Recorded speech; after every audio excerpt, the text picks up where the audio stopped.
சொன்னீங்க 28. ஒரு நாள் பொறுமையாக இதுக்கு நம்பர் கொண்டு பாருங்க, அமாவாசைக்கு வீடு வெடிச்ச மாதிரி. இதுக்கு ஒரு பதிப்பகம் இது பிற போட்டுக்கலாம், விடுங்க. இதுக்கு ஒரு பதிப்பகம் நடத்துகிறான். எத்தனாவது மந்திரம் வந்திருக்குது? 2வது. இந்த பதிகம் முத்தி உபாயத்தை சொல்லுகிறது. மாணிக்கவாசகர் திருவடிகள் போற்றி, திருவாசகம் போற்றி, சம்பந்த சரணாலய அடிகள் போற்றி, திருக்கைலாய பரம்பரை போற்றி. இந்த முத்தி உபாயம்ங்கிறது ஒரு பெரிய சைவ சித்தாந்த உபாயம்னா வழி, முத்திக்கு வழி அல்லது முத்தி என்றே பொருள் எடுக்கலாம். இந்த முத்தி உபாயங்கிறது ஒரு சைவ சித்தாந்த சொல். அதை நம்ம பெரிய அளவில் எல்லாரும் அப்படி புரிஞ்சுவிட முடியாது. நான் அந்த பாடத்தை நடத்தும் போது உங்ககிட்ட சொன்னேன். அதாவது விமான டிக்கெட் உயர்ந்துட்டுனா நம்ம கவலைப்பட போகிறதில்லை, விமானத்தில் நம்ம போக போகிறதில்ல. அதே மாதிரி நாம் தங்க விலை ஏறிச்சுன்னா நம்ம கவலையாகப்பட போகிறோம், நம்ம வாங்கவா போகிறோம். அதே அரிசி விலை உயர்ந்துச்சுன்னா கவலைப்படுறோம், ஃபஸ்ட் டிக்கெட் வந்து. அது என்ன அர்த்தம்? லெவல், அதுக்கு பேர் லெவல். அந்த லெவல் வேறு, இந்த லெவல். முத்தி உபாயம்ங்கிற சொல்கிற லெவல் வேறு. இந்த பதியத்தை நம்ம லெவலில் பார்க்குறதுக்கு ஒரு ஐடியா சொல்லி கொடுத்தேன். பற்று விடணும் முத்தி அடைய, அப்படி புரிஞ்சுக்கிட்டா போதும். இந்த பதியம் என்ன சொல்ல வருது? இறைவனை அடைய பற்று விடு, அவ்வளோதான், முடிஞ்சது. பாருடு விண்ணாய் பரந்தயம் பரனே, பற்று எனக்கு எதுவுமே இல்லை. கண்டாய்னா அது உனக்கே தெரியும். நீ சிறப்போடு இருக்கிறாய், சிவபுரத்தில் இருக்கிறாய், திருப்பெருந்துறை சிவன் குருவாக இருக்கிறாய். நான் இதை யார்கிட்ட போய் சொல்கிறது என்று சொல்லும்போதே, நான் யாரை நொந்து கொள்வது என்று சொல்லும்போதே நொந்து கொள்வதற்கு வேறு யாரும் இல்லைன்னு அர்த்தம். யாரிடத்தில் சொல்லுவேன்னா உன்னை தவிர வேறு யார்ட்டும் இதை சொல்லி பிரயோஜனமும் இல்லை. நீ அருள் செய்யலைன்னா நான் அந்த உலகத்தில் வாழ மாட்டேன், என்னை வா என்று அழைத்துக் கொள்வாயாகன்னு கேட்குறேன். அடுத்த மந்திரத்துக்கான பொருள், நான் ஒரு வீணன். பிராக்கெட்டில் இது மாணிக்க வாசகருடைய பணிவு மொழின்னு எழுதணும். பணிவு மொழி.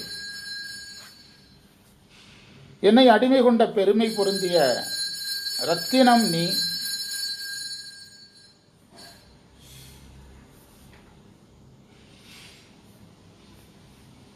எனக்கு எந்த ஒரு பற்றும் இல்லை.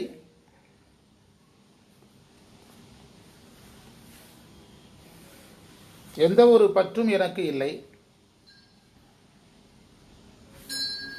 தேவர்கள் அறிய முடியாத ஒப்பற்றவன் நீ. தேவர்களும் அறிய முடியாத ஒப்பற்றவன் நீ.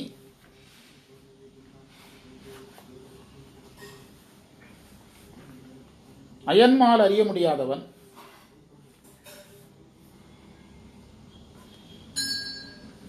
உலகங்களை கடந்தவன். சிவலோக மன்னன்.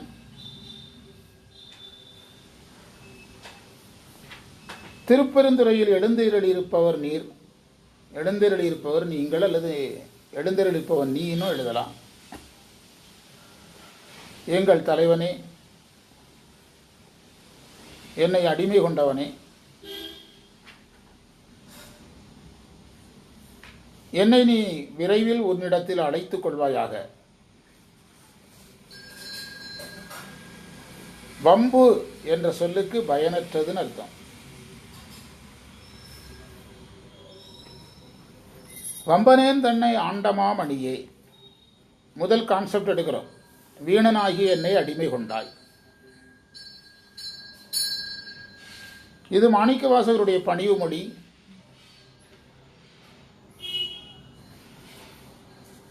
நமக்கு சொல்லும்போது நாம் பயனற்றவர்களாக இருந்தாலும் இறைவன் அடிமை கொள்ளுகிறார் என்று நாம் புரிந்து கொள்ளணும். பயனற்றவர்களாக இருந்தாலும் அடிமை கொள்ளுகிறார். இப்போ ஒரு மெட்ரிகுலேஷன் ஸ்கூலில் நல்ல பெரிய ஃபேமஸான ஸ்கூலு, +1 +2க்கு பல லட்சங்கள் வாங்கக்கூடிய ஸ்கூலில் போய் நம்ம 10th 280 மார்க்கு 300 மார்க் எடுத்துன்னு போனால் என்ன தர மாட்டாங்க? அவங்க கணக்கு என்ன? நமக்கு இவன் பயன்பட மாட்டான். அவனுக்கு நம்ம பயன்படுறது இருக்கட்டு, நமக்கு என்ன செய்ய மாட்டான்? பயன்பட மாட்டான். ஆனால் அதே சமயத்தில் அரசு பள்ளியில் அந்த மாதிரிலாம் என்ன செய்ய மாட்டாங்க? பார்க்க மாட்டாங்க. அரசு பள்ளியில் அவன் பாஸ் ஆகியிருந்தாலே என்ன, அந்த கோர்ஸ் ஒதுக்குறதுல தான் வித்தியாசம் இருக்குமே தவிர அவனுக்கு அட்மிஷனில் என்ன இருக்காது? தடை இருக்காது. அந்த அரசு பள்ளி அவனை என்ன பார்க்கறதில்ல, நமக்கு இவன் பயன்படுவானான்னு பார்க்கறது, நாம் அவனுக்கு பயன்படுவோமாங்கிறது தான் எதிர்பார்க்குது அரசு பள்ளியில். அதுதான் சொல்லுவாங்க. ஒரு பையனை 6ஆம் +2 வரைக்கும் முடிச்சு அனுப்புறதுக்கு பல லட்சங்களே நாங்கள் செலவழிக்கிறோம். ஒரு பையனுக்குன்னு ஒரு கால்குலேஷன் போடுறாங்க, பல லட்சங்கள் செலவழிக்கிறோம். அதுதான் உங்களை வச்சுருக்கிறோம், நீங்கள் அந்த பையனை கொண்டு வரணும் அப்படின்னு சொல்கிறாங்க. அப்போ இந்த ரெண்டு பள்ளியில் ரெண்டு வித்தியாசம் இருக்குதுல்ல, அதே மாதிரி தான் இறைவன். மாணிக்கவாசகரை வந்து இதில் உள்ளே கொண்டு வரக்கூடாது. நம்மளே வச்சுக்கணும். நம்ம பயனற்றவர்களாக இருக்கிறோம். யார் வந்தாலும் கவர்மெண்ட் ஸ்கூலில் சேர்க்குற மாதிரி சாமி என்ன செய்கிறார்? அவர் கவர்மெண்ட் தானே, யார் சேர்த்துக்கிட்டா? இறைவன் நம்ம ஏற்றுக்கொள்ளுகிறார். இறைவன் ஏற்றுக்கொள்கிற அளவுக்கு நம்ம பயன்படக்கூடியவர்கள் அல்ல. புரியுது? அந்த புத்தி முதல்ல வரணும். இந்த வம்பனேன்னு ஏன் சொன்னார்னா, நம்ம இல்லைன்னா இது நடக்காதுங்கிற எண்ணம் நமக்கு வரக்கூடாதுங்கிறதுக்காக சொல்கிறார். நம்ம இல்லைன்னா இது நடக்காது, நம்ம இல்லைன்னா அந்த வகுப்பு நடக்காது, நம்ம இல்லைன்னா சித்தாந்தம் நடக்காது, நம்ம இல்லைன்னா அந்த திருமுறை நடக்காது, நம்ம இல்லைன்னா அந்த திருப்பணி நடக்காது. இந்த எண்ணம் வரக்கூடாதுங்கிறதுக்கு தான் என்ன வார்த்தையை போட்டார்? வம்பனே என்ற வார்த்தையை போட்டார். வம்பனேனுங்கிற வார்த்தையை பயன்படுத்துகிறார். அது நமக்கு பயன்படுத்தினது, அவருக்கல்ல. அவர்லாம் பயன்படக்கூடியவர். என்ன சொல்கிறீங்க? வீணானவர் கிடையாது. ஆனால் எல்லாருக்கும் அது என்ன செய்யாது? பொருந்தாது. அவருக்கு பொருந்தாது. என்னை கொண்ட பெருமை பொருந்திய ரத்தினம் போன்றவனே, நீ ஒரு ரத்தினம் போல் இருக்கிறாய்ங்கிறார். அதாவது நவரத்தினங்களோடு இறைவனை ஒப்பிடும். கோகலி ஆண்ட குருமணி, மணினா மாணிக்கம், முத்துன்னு சொல்கிறார் மாணிக்க வாசகர், பொன்னுன்னு சொல்கிறாரு. நவரத்தினங்களோடும் விலை உயர்ந்த பொருட்களோடும் இறைவனை ஒப்பிடுறதில்ல. இந்த இடத்துல ரத்தினத்தோடு ஒப்பிடுறார். இந்த ரத்தினத்தை பற்றி அறிவு நமக்கு முழுசாக இருந்தால் அது ஏன் அப்படி சொன்னாருங்கிறத கண்டுபிடிச்சிடலாம். மணியை வந்து நம்ம குருவுக்கு ஒப்பிடுறதுக்கு நிறைய காரணம் சொல்கிறோம். ரத்தினம்ங்கிறத நம்ம வாங்கி முன்ன பின்ன பார்த்தா தானே தெரியும். நமக்கு கவரிங்கட வளையல் தான் தெரியுது, நமக்கு இது எங்கே தெரியும்? ரத்தினம்னு சொல்கிறாரு. அடுத்து சொல்கிறாரு, எனக்கு வேறு பற்றில்லை, எனக்கு வேறு பற்றில்லை. இந்த இடத்துலையே மாணிக்கவாசகருடைய பணிவு மொழியை கண்டுபிடிச்சிடலாம். நான் பயனற்றவன், ஆனால் எனக்கு பற்றில்லைங்கிறது எப்படி முரணாக இருக்குல்ல? அதுவே மாணிக்கவாசகர் பணிவில் சொல்கிறது தெரியுது. நான் பயனற்றவன் ஆனால் பற்றில்லாதவன். சாமிக்கு யார் தேவை? அப்போ பயனுடையவன் தானே. அந்த லாஜிக்கில் பார்த்தாலே மாணிக்கவாசகர் தன்னை பணிவாக சொல்கிறான்னு அர்த்தம். எனக்கு வேறு பற்றில்லை.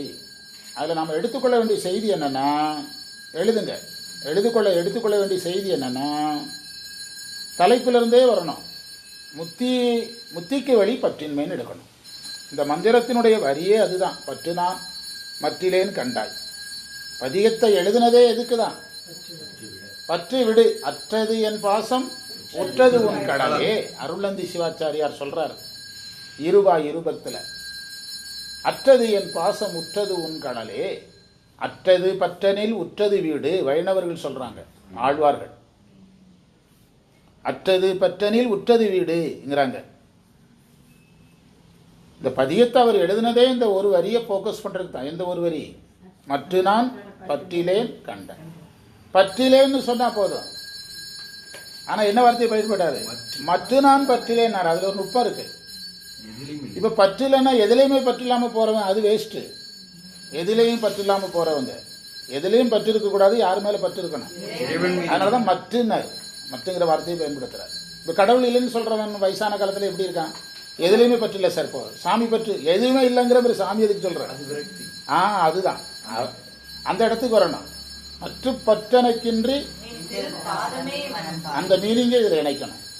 இணைச்சாதான் இந்த பொருள் வரும். அதை வேறு பற்று இல்லைன்னு சொன்னாரு. அப்படி சொன்னதுக்கு காரணம், பற்று இல்லை என்றால்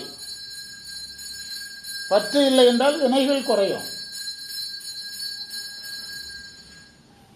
வினைகள் குறையும் போது மாயைக்கு வேலை இல்லை. வினைக்கும் மாயைக்கும் வேலை இல்லாத ஒரு சூழல் வருதுன்னா எந்த மலம் ஒடுங்குதுன்னு அர்த்தம்? ஒடுங்கிட்டுன்னு அர்த்தம். ஆணவமலம் ஒடுங்குதுன்னு அர்த்தம். 3 மலத்துக்கு வேலை இல்லைன்னா என்ன நிலை வந்தாச்சு? புத்திக்கான உபாயம். நீங்க எப்படி கணக்கு போட்டாலும் அந்த கணக்கு வரும். அதுதான் இவர் சொன்னார். நீ தேவர்கள் அறிய முடியாத ஒப்பற்றவன். தேவர்கள் அறிய முடியாத ஒப்பற்றவன். ஏன்? அவர் சொன்னதிலிருந்தே எடுப்போம். அவர்களுக்கு பற்று இருக்கு, அவ்வளவுதான். தேவர்களுக்கு என்ன இருக்குது? அதனால அறிய முடியாதவனாக இருக்கிறார். தேவர்களுக்கு பற்று இருப்பதனால் தேவர்கள் அறிய முடியாதவனாக இருக்கிறார். தேவர்களுக்கு அவர்கிட்ட என்ன கவனம் இருக்குது? அவர்கிட்ட பொருள் கவனம் தானே இருக்குது. அவர்கிட்ட எதையும் கேட்கலையே. அவர் வச்சிருக்கிற எதை தான் கேட்குறாங்க? பொருளை தானே கேட்குறாங்க, அவர் வச்சிருக்கிற அருளை கேட்கலையே. அதனால தான் தேவர்களும் அறிய முடியாத ஒப்பற்றவனார். பிறகு அயன்மால் அறிய முடியாதபடி கடந்தவன்கிறார். அயன்மால் அறிய முடியாதபடி கடந்தவன்கிறார். அது அடுத்த ஸ்டேஜ். அதாவது அயன்மால் இறைவனை மாயைக்குள்ள தேடினாங்க. எதுக்குள்ள தேடினாங்க? மாயையின் காரியத்துக்குள்ள தானே தேடுறாங்க. மாயையின் காரியத்துக்குள்ள தான் தேடுறாங்க. ரெண்டாவது, அவர்கள் என்ன வசப்பட்டே தேடுகிறார்கள்? மாயை வசப்பட்டு தேடுகிறார்கள். முனைப்பு இருக்குது அவங்களுக்கு. சைவ திருவாசகத்தின்படி என்ன இருக்குது? முனைப்பு இருக்கு. அன்பு இல்லை. முனைப்பு இருக்குது, அன்பு இல்லை, ஞானம் இல்லை, மாயை வசப்பட்டு தான் தேடுறாங்க. இறைவனை தேடினதே எதுக்குள்ள தான்? பாதம் இரண்டும் வினவில் எழிலுக்கு அப்பால். புரியுதா? அந்த பாதாளம். ஜோதி மணிமுடி சொல்லில் இறந்து நின்ற தொன்மை. ரெண்டை பார்த்தாங்களா? அப்போ அவங்க எதுக்குள்ளதான் பார்க்க முடிஞ்சது? பொருள் உலகத்துக்குள்ளதான் பார்க்க முடிந்தது. பொருள் உலகத்தை கடந்த 36 தத்துவத்தை கடந்த இறைவனை அவர்களால் பார்க்க முடியல. அதுக்கு என்ன வேணும்? ஞானம் வேணும். ஞானம் இல்லை. அதைத்தான் அறிவினை கடந்தனர். அறிவினை கடந்தனர். தேவர்கள் அறிய முடியாதவன்னு சொல்றதுலேயே அயன்மால் வந்துருவாங்க. ஆனால் அயன்மாலை தனியாக எடுத்து சொல்கிறார். பொதுவாக இந்திரன் உட்பட தேவர்களுக்கு சொல்லிட்டு பிற அயன்மாலை தனியாக எடுத்து அவங்க வந்து மாயை கடந்த இறைவனை எதுக்குள்ளே தேடுறாங்க? மாயைக்குள்ளே தேடுறாங்க. தேடினது தப்பில்லை. அவர்களுக்கு முனைப்பு இருந்தது. அவர்களுக்கு நான் கடவுள் என்ற எண்ணம் என்ன செய்தது? இருந்தது. இதையெல்லாம் காரணமாக வச்சு கடந்த உலகங்களை ஊடுருவி சென்ற சிவந்த திருமேனியை உடையவன். அந்த ஊடுருவி என்பது சொரூபம். ஊடுருவி என்பதை சொரூபமாக எடுக்கணும்.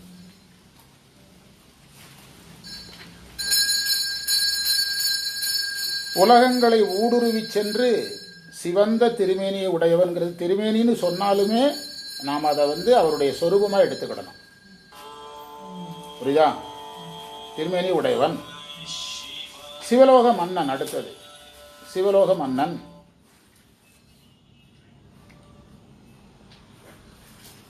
இருக்கிறதுலேயே அது சிவலோகத்தை விட பெரிய உலகம் கிடையாது. அதனால தான் சிவலோகத்துக்கு மன்னன்னு சொல்றார். சிவலோகத்துக்கு மன்னன். இல்லை, திருமேனின்னு சொன்னாலுமே நாம் வந்து அதை தைரியமாக எதுக்கு கொண்டு போயிடலாம்? சொரூபத்துக்கு கொண்டு போகலாம். ஆமாம், சொர்க்கத்துக்கு கொண்டு போகலாம். உலகங்களை ஊடுருவி சென்ற சிவந்த திருமேனியை உடைய பெருமான். இப்போது அந்த சுந்தரர் கைலை மலைக்கு போனார், மேற்கு வாசல் போனார், தெற்கு வாசல் போனார்னு படிக்கிறோம்ல. பெரியவங்க உரையில் என்ன வருது? அது வந்து ஒரு உபசாரமாக சொல்லப்பட்டது. நீங்கள் நினைக்கிற மாதிரி அங்கே தெற்கு வாசல் வடக்கு வாசல்லாம் கிடையாது.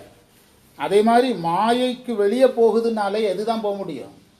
புரியுதா உங்களுக்கு? அதாவது இந்த இதையெல்லாம் கடந்து இருக்குது அப்படின்னு சொன்னாலே, உலகங்களை கடந்ததுன்னு சொல்லிட்டாலே என்ன நிலை தான்? உலகத்தை கடந்து அவர் தடத்தமா நிற்க வேண்டிய அவசியம் கிடையாது. உலகத்துக்குள்ள அவர் தடத்தத்தில் யாருக்காக வந்தார்? உலகத்தை கடந்து அவர் ஏன் தடத்தத்தில் நிற்கணும்? புரியுதா? அப்படி சொல்லும்போது சிவந்த மேனியை உடைய அவன் உலகத்தை கடந்து இருக்கிறான்னு எடுத்துக்கணும். சொரூபமாக தான் எடுக்கணும். எடுத்தாதான் உங்களுக்கு அந்த பொருள் வரும். ஆமா, அப்படி சொன்னீங்கன்னா தான் அயன்மால் தேடினதை வீக்னஸ் பண்ணி இறைவனை உயர்ந்த இடத்துக்கு நம்ம என்ன செய்ய முடியும்? நம்ம புரிஞ்சுக்கிட முடியும். சிவலோகத்தின் தலைவன் அப்படின்னு சொன்னதுக்கு காரணம் இவங்க எல்லாருமே இந்திரன் இந்திரலோக தலைவன். மால் என்ன லோகத்தில் இருக்கிறார்? வைகுண்ட தலைவனாக இருக்கிறாரு. அயன் சத்தியலோக தலைவனாக இருக்கிறாரு. எல்லா லோகங்களும் எதற்கு அடங்கியது? எல்லாத்துக்கும் மேலே இருக்கிறது. அதனால தான் சிவலோக தலைவன்னார். சிவலோக தலைவன் சொல்றதெல்லாம் தடத்தம். அதெல்லாம் தடத்தம். திருப்பெருந்துறையில் இருப்பவன் என்பது குரு. எங்கள் தலைவனே,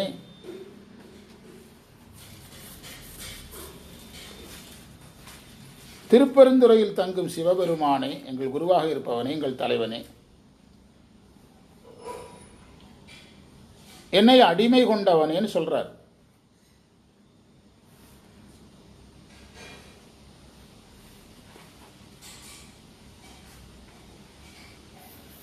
அதைத்தான் எடுத்த உடனே ஆரம்பிச்சார். வம்பனேன் தன்ன ஆண்டமா மணியேன்னு ஆரம்பிச்சார். அதே திரும்ப ரிப்பீட்டடாக சொல்றாரு. எம்பெருமானே என்னை ஆழ்வான் 2 தடவை சொல்றார். 2லயும் ஒரு வித்தியாசம் இருக்குது. முதல்ல சொன்னாரு பயன்படாத என்னை அடிமை கொண்டானாரு. அதுக்கு நீ என்னுடைய தலைவன் என்னை அடிமை கொண்டானார், ஆழ்வானேன்ட்டார். அது என்ன வித்தியாசம்னா, வம்பனேன் தன்னை ஆண்டமா மணியேங்கிறது அவருடைய வம்பனேன் தன்னை ஆண்டமா மணியேங்கிறது ஆன்மாவையும் இறைவனையும் ஒப்பிட்டு பார்க்குற இடம். எம்பெருமானே என்னை ஆழ்வானேங்கிறது இறைவனுடைய கடமையாக சொல்கிறோம். 2க்கும் நிறைய வேறுபாடு இருக்குது.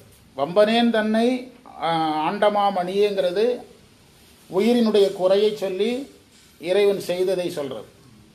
எம்பெருமானே என்னை ஆண்டானேங்கிறது நீ என்னை அடிமை கொள்வது உன்னுடைய கடமை, அது இறைவனுடைய கடமை என்று சொல்லுவோம். அதனால தான் எம்பெருமானே நீ தலைவனாக இருக்கிற. தலைவனாக இருக்கிறதுக்கு தலைவனுக்கு என்ன கடமை? அடிமை கொள்வது கடமை. அதனால தான் நான் தலைவனாக இருக்கிற அப்படிங்கிறது பொருள். என்னை நீ கூவிக்கொண்டருளே,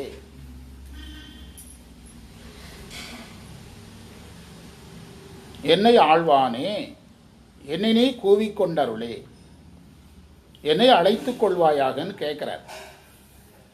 வம்பனேன் தன்னை ஆண்டமா மணியே, அந்த வம்பனேன் என்று மாணிக்க வாசகர் சொன்னது போல எல்லா உயிரும் சொல்லணும். அது இறைவனுடைய கருணையை புரிந்து கொள்கிற இடம். பிறகு ஒவ்வொரு உயிருக்கும் நான் பயனற்றவன்கிற உணர்வு ஒவ்வொரு நிமிஷமும் இருக்கணும். நான் இல்லைன்னா ஒன்றும் இல்லைங்கிற உணர்வு வரணும். புரியுதா? அப்படியே எதையா சொல்ல வேண்டியது வந்தால் கூட ராமர் பாலத்தில் அணின் மாதிரி ஏதோ என்னால் முடிஞ்சதை செய்யன்னு சொல்லணும். நான் இல்லைன்னா இது நடக்காதுன்னு செஞ்சிடக்கூடாது, சொல்லிடக்கூடாது. அது நமக்கு பாடம். நான் ஒரு வேஸ்ட்டு அப்படின்னு சொல்கிறதுக்கு பழகிக்கிடணும். அதுதான் வம்பனேன் தன்னை ஆண்டமா மணியே. அந்த மணிங்கிறத ரத்தனம்னு உரை சொல்லியிருக்காங்க. நீங்கள் மணியேன்னு சொன்னால் அழகாக இருக்கும். அப்படியே கோகலி ஆண்ட குருமணின்னு வச்சு குரு மேலே வச்சிடலாம். கோகலி ஆண்ட குருமணி மாதிரி அங்கேயே குருவை கொண்டு வந்துடலாம். மற்ற நான் பற்றிலேன்னு கண்டாய், அது பதிகத்தை எழுதினதே அதுக்காகத்தான். முத்தி வேணும்னா எதை விடணும்? அது சொன்னால் சைவர்கள் எல்லாரும் ஏற்க மாட்டாங்க. அந்த பதிவும் மிகப்பெரிய ஆதாரம். பற்று எனக்கு எந்த பற்றும் இல்லைன்னு சொல்கிறதுக்கு நீங்கள் தயாராக இருக்கணும். நாம் சொல்லுவோம், ஆனால் அது உண்மை கிடையாது. நம்ம பாடுறதே சொல்கிறதுக்கு சமந்தானே. உண்மையாக அப்படி இருந்துக்கிட்டா பாடுறோம், பற்றை விட்டுட்டா பாடுறோன்னு கேட்குறேன். அப்போ பொய் தானே சொல்கிறோம். அது ஒரு வகையான பொய் தானே, அது ஒரு பொய். இல்லை அப்படி சொல்லியாவது போகுமான்னு என்ன செய்கிறோம்? பார்க்குறோம். அதை புரிஞ்சுக்கிட்டு பாடினாலே போதும், அதே பெரிய விஷயம். இது வரணும்னு நினைக்கணும். ஆனால் அந்த எண்ணங்கள்லாம் பெரும்பாலும் எல்லாருக்கும் என்ன செய்யாது. இப்போ என்ன கேட்டால் பற்று விடுதலுங்கிறதெல்லாம் அவ்வளோ ஈஸியாக வராது. அது பிறவியிலிருந்து வரணும். அது ஜென்மத்திலேயே எதிலிருந்து வரணும்? ஜென்மமாக வந்தால் தான் எது போகும்? பற்று விடுதல் போகும். ஒம்பரும் அறியா ஒருவனே, தேவர்களால் அறிய முடியாதவன். ஏனென்றால் தேவர்கள் என்னது? பற்றுடையவர்கள். அங்கேருந்தே எடுக்கணும். இப்படி நான் சொல்கிறது எந்த முறையில் இதுக்கு ஒரு காரணகாரிய முறைன்னு பண்டிதமணி அந்த முறையில் தான் உரை எழுதுகிறார். காரணகாரிய முறை. ஒரு வார்த்தையை சொன்னதுக்கு ஒரு காரணம் இருக்குது, அதுலேருந்து தான் அந்த காரியம் வருது. தேவர்களை அடிமை கொள்ளலைன்னா அவங்ககிட்ட என்ன இருக்குது? பற்று இருக்குது. இது காரணகாரிய முறைன்னு வச்சுக்கிடுங்க. பண்டிதமணி உரையினுடைய ரகசியமே காரணகாரிய முறையில் தான் நான் உரை சொல்லணும். அவர் எங்கேயுமே சொல்லலை. நம்ம பல தடவை பேசுனதுனால நான் கண்டுபிடிச்சிக்கிட்டேன். ஒரு காரணத்தை எடுக்கிறாரு, அதை வச்சு ஒரு காரியம் சொல்கிறார். ஒம்பரும் அறியா ஒருவனே, அது சொன்னது அதனால தான். உணர்விறந்து உலகம் ஊடுருவி, நீங்கள் உங்கள் சந்தேகத்தை கேட்டுக்கிடுங்க. அந்த வார்த்தை தான் முக்கியம். எது இறந்து? உணர்வை கடந்தாலே என்ன நிலை? சொரூப நிலை. உணர்வை கடந்துட்டார். உணர்வு அந்த சிவந்த திருமேனிங்கிறத நீங்கள் மொழி மாற்று செய்துக்கிடணும். அவ்வளோதான். உணர்வுறந்துங்கிற வார்த்தையிலிருந்து தான் நீங்கள் உள்ளே போகணும். அது என்ன நிலை? சொரூப நிலை. சொல்லும் பொருளும் இறந்த சுடரை. மனவாசகம். உணர்வுங்கிறது அறிவு. அறிவை கடந்தவன். உணர்வு இறந்து நின்று உணர்கின்றவனாக இருக்கிறான். ஐயா வணக்கம்.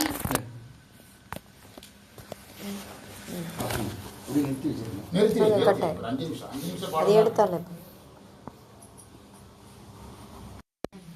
அந்த வார்த்தையை எடுத்தீங்கன்னா தான் எது வரும் உங்களுக்கு? சொரூபம் வரும். சொரூபம் வரும். தடத்தத்தை அவங்க தேடும் போது அவர் ரெண்டுலயும் நிற்கிறாரு, தடத்தத்திலையும் நிற்கிறாரு.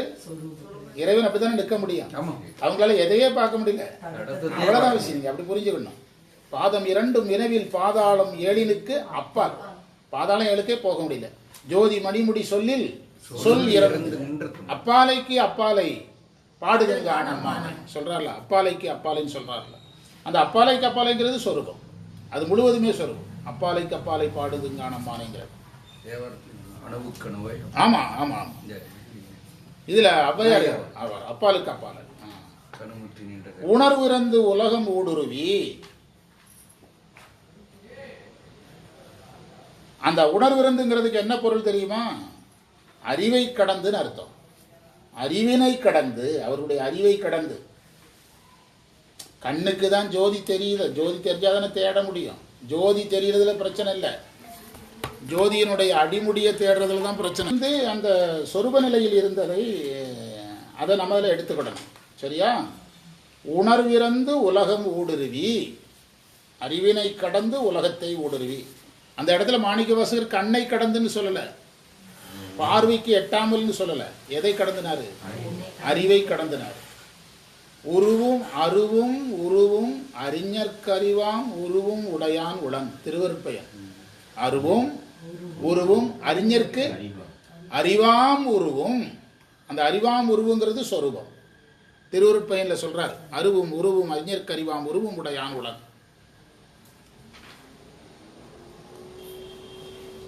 அவங்க ரெண்டு பேர் தேடினது உருவத்தை தான். ஆனா இறைவன் எந்த தன்மை உடையவன்கிறத பதிவு பண்றாரு. அவங்க தேடும்போது இவர் தடத்தத்துல இருந்தாரு, ஆனா இவர் தடத்தத்திலையும் இருந்து எதுலையும் இருந்தாரு. அப்படித்தானே இறைவன் இருக்க முடியும். ஒரே நேரத்தில் இறைவனுக்கு ரெண்டு தன்மை இருந்தால் தானே முடியும். தடத்தத்துக்கு வரும்போது சொர்பத்தை விடுதலோ, சொர்பத்துக்கு வரும்போது தடத்தத்தில் விடுதலை யாரு கிடையாது. அதை புரிஞ்சுக்கணும். அதால சொன்னார்.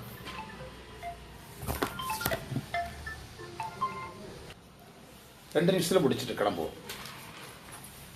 அதை அதில் பதிவு பண்ணியிருக்கிறோம். சிவலோக மன்னனுக்கு விளக்கம் சொல்லிட்டோம். திருப்பெருந்துறைங்கிறது குருவுக்கு சொல்லிட்டோம்.